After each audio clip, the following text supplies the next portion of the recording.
ونشهد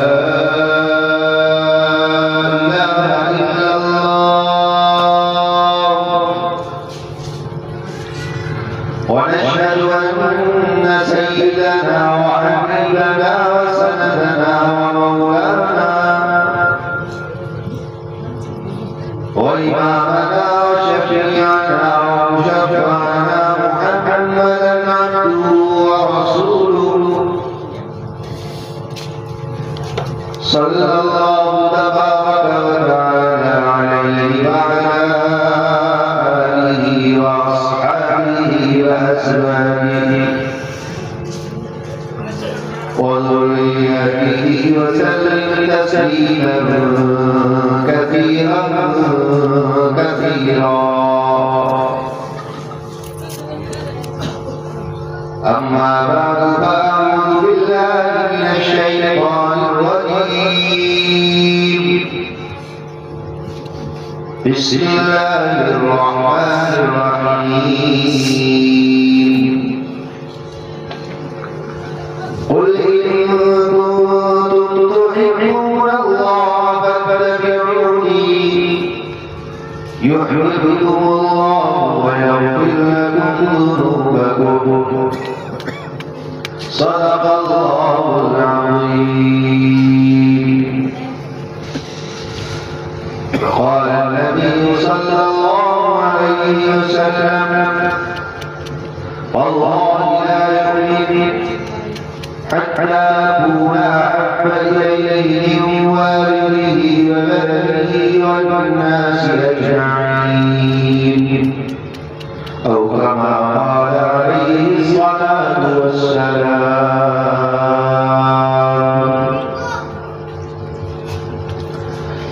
محبت خدا ہے دل کا رب سے معمور ہو جانا، محبت خدا ہے دل کا رب سے معمور ہو جانا، متاع جانسی کو سونپ کر مجبور ہو جانا، بسا دینا کسی کو دل میں دلی کا کلیجہ ہے، بسا دینا کسی کو دل میں دلی کا کلیجہ ہے، پہاڑوں کو تو بساتا ہے جب دور ہو جانا. اسٹیج پر اور روز لائی صد احترام مؤخر فرمائی کرام، مہمانان اکرام، نوجوانوں، بزرگوں اور دوستوں کو، میری پردہ ماؤں اور بہنوں، ہمارا یہ اجلاس اللہ کے فضل و کرم سے عشاء کی نماز کے بعد سے جاری و ساری ہے. آپ نے بہت بڑے بڑے علماء کے اہم خطابات سماعت کی. اصل تو یہ ہے کہ ہم انہی پر عمل کرنے والے بن جائیں.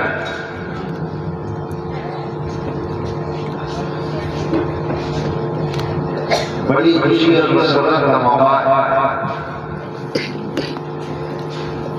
آپ کی مدرسے نے، آپ کی بستی میں بچوں کو حافظ قرآن بنایا ہے.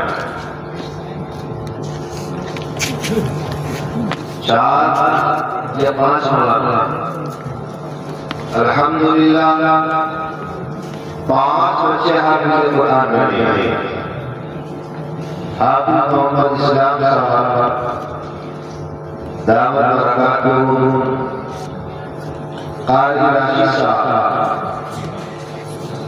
دعوت برکاتہ، ان کی محنتیں بالکل صاف نظر آ رہی ہے کہ انہوں نے ہمارے بچوں کے ساتھ مدرسے میں کتنی محنت کی. ابھی قاری راشد صاحب بتا رہے تھے، انہوں نے فہرست بھی مجھے دکھائی.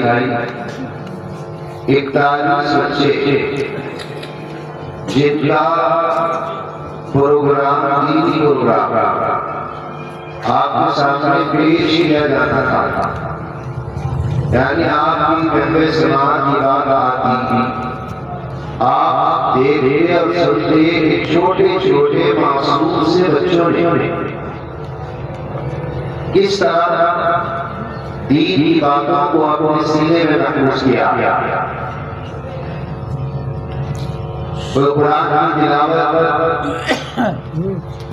کوئی نعت پاک، کوئی نظم، کوئی حدیث، کوئی قرآن کا ترجمہ، 41 بچوں کا پروگرام طے تھا، ان کی تیاریاں کرا دی گئی تھی، اور ہو سکتا ہے کہ بچے بیچارے بول رہے ہیں، یہ بھی اسی کی وجہ سے بول رہے ہوں،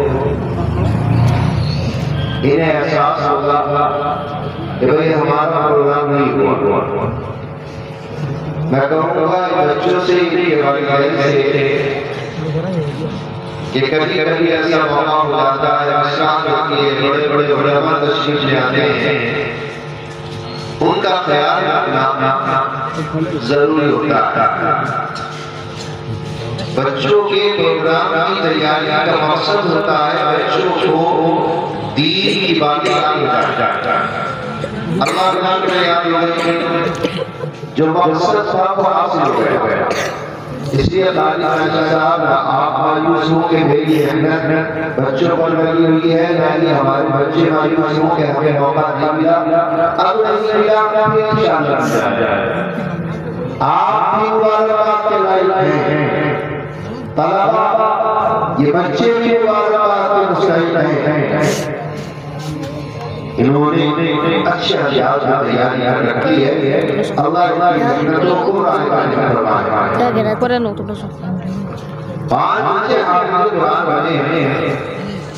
حفظ قرآن کے بارے میں روایت میں آتا ہے کل روز محشر میں اللہ حافظ قرآن کے سے خود مخاطب ہو کر فرمائے گا، اقرا وارفع، کہ اے حافظ قرآن تم قرآن پڑھو اور قرآن پڑھتے پڑھتے جنت کے درجوں کو چلتے جاؤ۔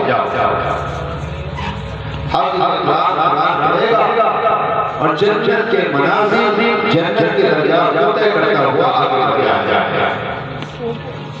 کل روز محشر میں جو بچے حافظ قرآن بنے ہیں، یہ 5 بچے، ان کے ماں باپ کو اس طرح سے احساس سے نوازا جائے گا، اس طرح ان کا اکرام کیا جائے گا کہ اللہ ان کے ماں باپ سروں پر ایسا تاج رکھیں گے جس کی ضیاء، جس کی روشنی، جس کا نور اتنا زیادہ ہوگا۔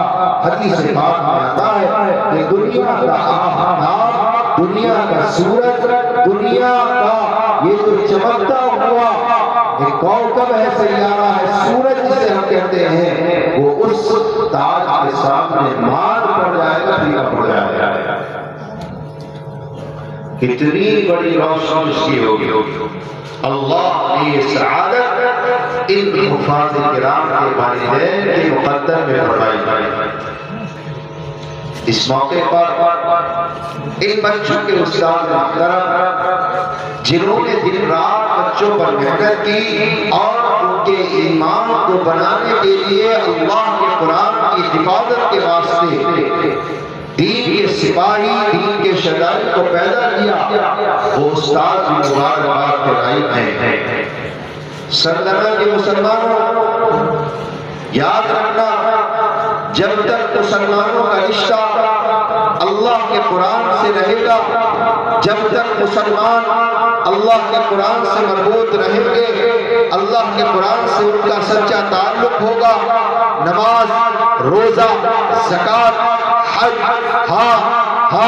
اللہ نے جن باتوں کا حکم دیا، جب تک مسلمان قرآن کے بتائے ہوئے راستے پر چلتا رہے گا اور جن باتوں کو رب ذوالجلال نے قرآن میں منع کیا، نواہی سے باز رہے گا، اللہ مسلمانوں کی مدد فرماتا رہے گا۔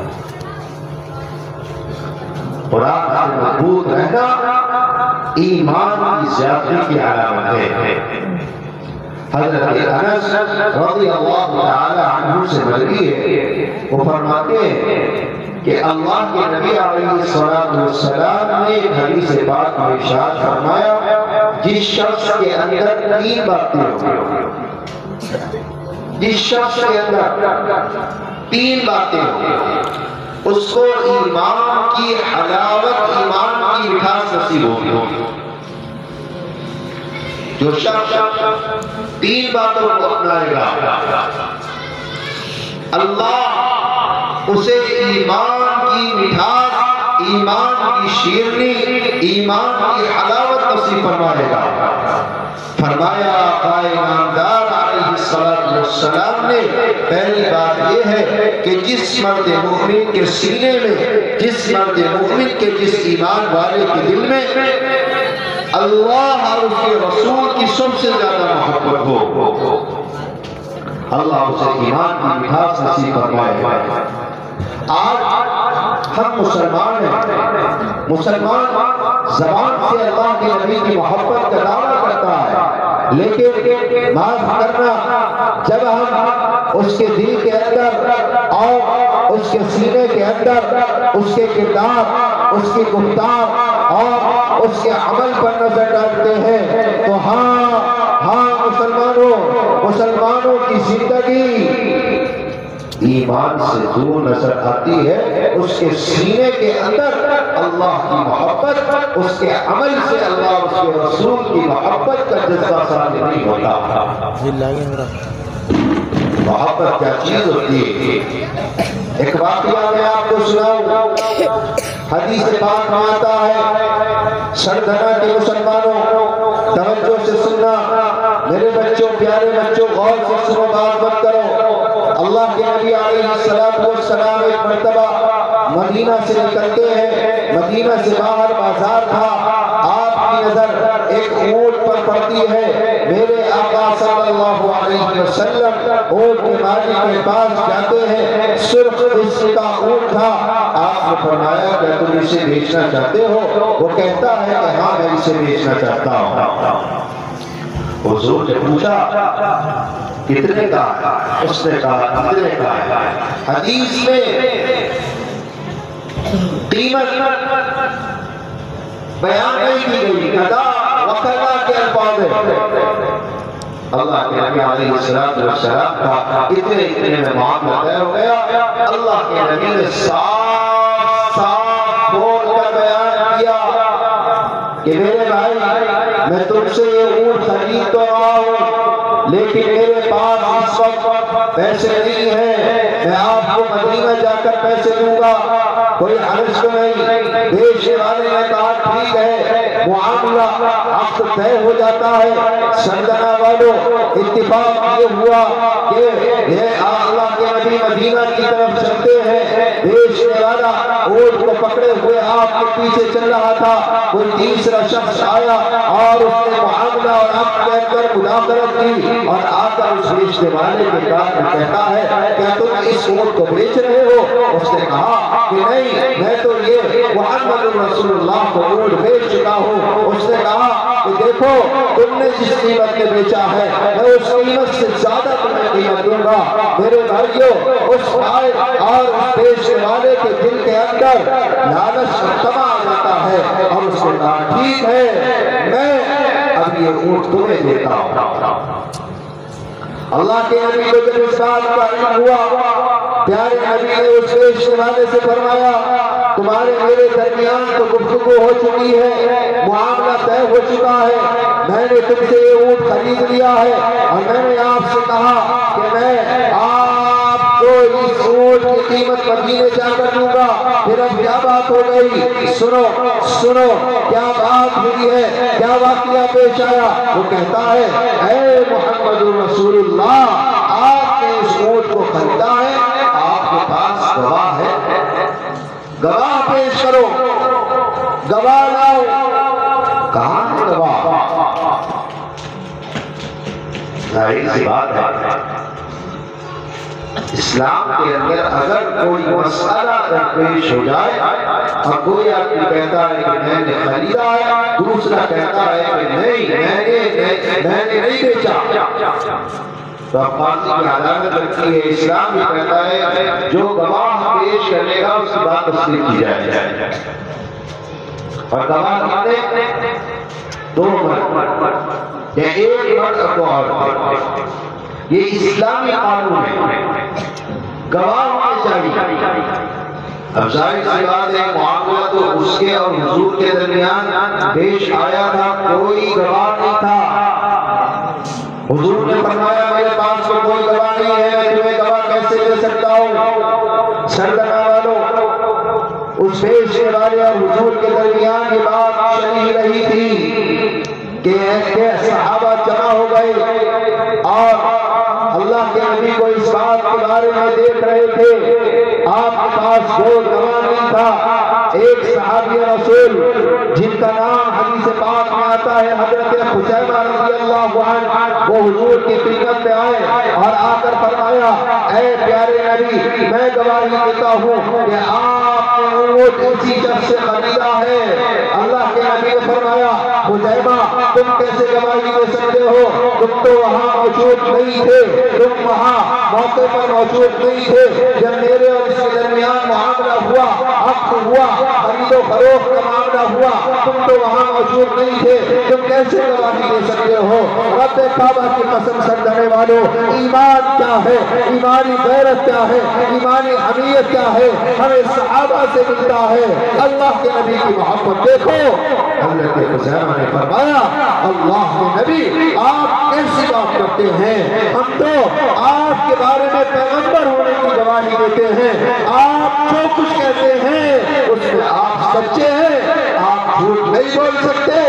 جب آپ نے کہا ہے کہ میں نے اونٹ سے خریدا ہے، جب ہم آپ کے آسمان کی بیان کی باتوں کو گواہی دیتے ہیں، آسمان کی بتائی ہوئی باتوں کے بارے میں ہم آپ کے بارے میں گواہی دیتے ہیں کہ آپ سچے ہیں، تو دنیا کے بارے میں آپ والا جھوٹ کیسے بول سکتے ہیں؟ میں گواہی دیتا ہوں کہ آپ دنیا کے معاملے میں بھی سچے۔ حضور نے یہ بات سنی، حضور پاک صلی اللہ علیہ وسلم کو مسرت ہوئی اور آپ نے صحابہ کے درمیان موجود ہو کر مخاطب ہو کر فرمایا صحابہ صحابہ صحابہ سن لو اور آنے والی نسلوں کو بتا دینا کہ خزیمہ کی ایک آدمی کی گواہی دو آدمیوں کے گواہی کے برابر ہوگی۔ یعنی ایک آدمی خزیمہ ان کی خصوصیت اسلام کے اندر ہے کہ ایک آدمی حضرت خزیمہ کے جن کے بارے میں خود حضور نے فرمایا کہ یہ چونکہ انہوں نے اللہ کے نبی کے بارے میں گواہی کی ہے، آج سے ان کی یہ خصوصیت ہو گئی کہ ایک خزیمہ دو آدمیوں کے برابر ہو گیا۔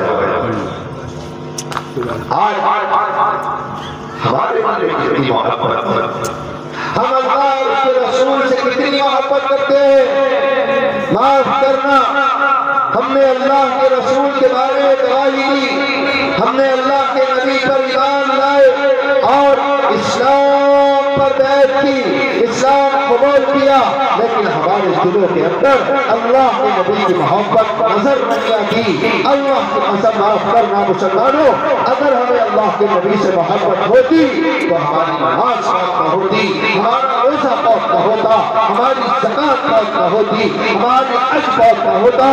ہاں افسوس کی بات تو یہ ہے کہ آج مسلم معاشرے کے اندر جو خرابیاں پڑھ رہی ہے، آج کا مسلمان شراب پی رہا ہے، آج کا مسلمان زنا کر رہا ہے، آج کا مسلمان گالیاں بک رہا ہے، آج کا مسلمان سود لے رہا ہے، آج کا مسلمان بیاج لے رہا ہے، آج کا مسلمان حرام کھا رہا ہے، آج کا مسلمان اپنے پڑوسی کو تکلیف دے رہا ہے۔ کون سا ایسا گناہ ہے کہ جو آج مسلمان کی زبان اس کے ہاتھ اس کے آدھا سے سرزد نہیں ہو سکتا؟ معاف کرنا، آج ہمارے معاشرے کے اندر کی صورتحال یہ ہے، چھوٹی سی خوشی اور شادی کا گھر کے اندر موقع آ جائے، دین کی دھجیاں اڑا دی جاتی ہیں، جنازہ نکل جاتا ہے، ہمارے نوجوان ناچنے والیوں کو لے کر آتے ہیں، ڈی جے بجائے جاتے ہیں، شراب پی جاتی ہے، حرام خوریاں پی جاتی ہے اور پٹاخوں کو پھوڑ دیا جاتا ہے۔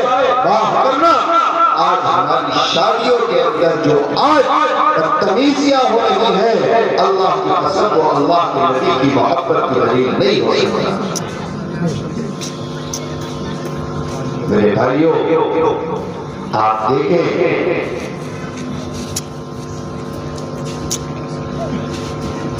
ہمارے یہاں شادیوں کے اندر فضول خرچیاں دہیز کا لین دین اتنا بڑھتا جا رہا ہے، فیشن بن گیا کہ 10 کے کھانے کیے جائیں گے، کھڑے ہو کر کھانے ہو رہے ہیں، اللہ کی نعمتوں کی نافرمانی ہو رہی ہے، کوئی بتانے والا نہیں، کوئی سننے والا نہیں، ہر آدمی اپنی منمانی کر رہا ہے، نام کا مسئلہ بنا لیا، سمجھتے ہیں کہ ہم مسلمان ہیں اور ہمارا جو جی چاہے گا، پیسے مالو، دولت مالو، مال مالو، مال ہمیشہ کسی دباؤ میں نہیں رہا، مال آنے جانے والی چیز ہے، آج اللہ نے مال دیا ہے، اللہ کے راستے فضول خرچی مت کرو ورنہ کل قیامت میں اس کا جواب دینا ہوگا۔ بچیاں بیٹھی ہوئی، کتنی غریب بچیاں ہیں جن کی جوانیاں گھر کے اندر کٹ رہی ہیں، ان کے ماں باپ کے پاس شادی کے لیے پیسے نہیں ہیں، نکاح کے لیے پیسے نہیں ہیں، اور کتنے مالدار ہیں جو اپنے ایک بچے کی شادی میں کروڑوں روپے ڈھونڈ دیتے ہیں، لاکھوں روپے میں ہاتھ لگا دیتے ہیں۔ مجھے اس موقع پر اس مناسبت سے ایک عجیب واقعہ یاد ہے۔ اگر آپ کے سینے میں درد ہے، اگر آپ ایمان رکھتے ہیں، اگر آپ کے سینے کے اندر اسلامی جذبات ہیں تو سنو، ایک بہت بڑے بزرگ ہیں حضرت مولانا کریم صدیقی صاحب، اللہ اللہ اللہ ان کی رہائی کا فیصلہ فرمائے۔ حضرت اپنی زبان سے میں نے ایک جلسے میں خود سنا، ایک بچی کا حضرت کے پاس سوال آتا ہے، اے بچی، اے میرے بچی، حضرت میرے بچی، میں تیرے بیان سے ہوگا بیٹا ہم چند باتیں کہہ رہے ہیں کہ ہم کتابیں سو جائیں گے، میرے لال، میرے جگر گوشت، اب جو بولے گا میں سمائے کھا دوں گا، تھوڑی سی بات سن لو، تھوڑی بہت سا پڑھ رہا ہوگا، ہو سکتا ہے بات کا، اچھا میری بات سمجھ آ رہی ہے؟ کس چیز کا آ رہی ہے؟ سب کو آئی ہے، ٹھیک بات کو سن لو، اور جب تک یہ درجہ بتا دینا بڑھتے چلے جاؤں گا، دین کی بات وہاں پر سنتے ہیں۔ اصل میں آپ سوچ رہے ہوں گے مفتی صاحب کیسے کہہ رہے ہیں، کبھی کبھی آدمی سوچتا ہے یار یہ مفتی صاحب کی دلا وجہ ٹوکے جا رہے ہیں، کیونکہ جب آدمی کام میں بولتا ہے تو ذہن کے اندر جو واقع ہوتا ہے وہ ہو جاتا ہے، ہر کسی کا مزاج بھی الگ ہوتا ہے اور بات کرنے کا طریقہ بھی الگ ہوتا ہے۔ ایک آدمی وہ ہے کہ جو اللہ نے جسے قوت برداشت زیادہ دی ہے، بڑا صلاحیت کام کہ بھائی میں تو کمزور آدمی ہوں، میرے 5 کو بولے گا تو مجھے تو خلل ہوتا ہے، سبب میں بھی میرے کو بچہ بول نہیں سکتا، وہ اپنا اپنا مزاج ہوتا ہے، غریب والی اسی طرف نوائی کو معاف کرنا بھائی مزاج اچھا نہیں ہوتا، تو اپنی بتائی سبھی ہوا، کوئی کتنا ہی بولتا ہے مجھے بیان جاری رہنا چاہیے، لیکن اس سے ہوتا نہیں، اس لیے معافی چاہتا ہوں آپ طرح کوئی بولتا ہے تو غلط ہوتا ہے، آپ ذرا ذرا خاموشی سے سن لیں گے تو مجھے اچھا لگے گا، میں سمجھوں گا کہ میں آپ سے آیا تو آپ نے مجھے عزت سے نوازا۔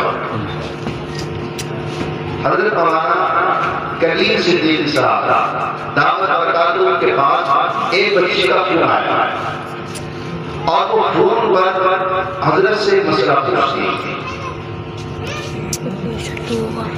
حضرت سے پوچھتی ہے کہ ہم چار رہے ہیں، ہمارا کوئی بھائی نہیں، میرے اپنے کام کرتے ہیں، نوکری کرتے ہیں، جب شام ہوتی ہے تو میرے ابو نوکری سے واپس آتے ہیں، تھکے ہارے ہوتے ہیں، سو جاتے ہیں، صبح سویرے صبح جلدی اٹھتے ہیں۔ عجیب سی بات، عجیب سا واقعہ، وہ بچی کہتی ہے کہ میں نے ایک ابو کو تہجد میں روتے ہوئے دیکھا، اور کس بات پر رو رہے تھے کہ ہمارے گھر بہنوں کے رشتے آ رہے ہیں، عمر ہو رہی ہے، نکاح سے بچیاں بیٹھی ہوئی ہیں، اور معاشرے کے اندر جہیز لے مال کا مطالبہ اتنا بڑھ گیا کہ جو ہماری دہلیز پر آتا ہے کوئی ان سے کار مانگتا ہے، کسی کے دل کے اندر بلٹ اور بائک کی خواہش ہوتی ہے، کوئی کوئی لالچی آدمی مال اور سامان کو منہ سے مانگتا ہے، میرے ابو کے پاس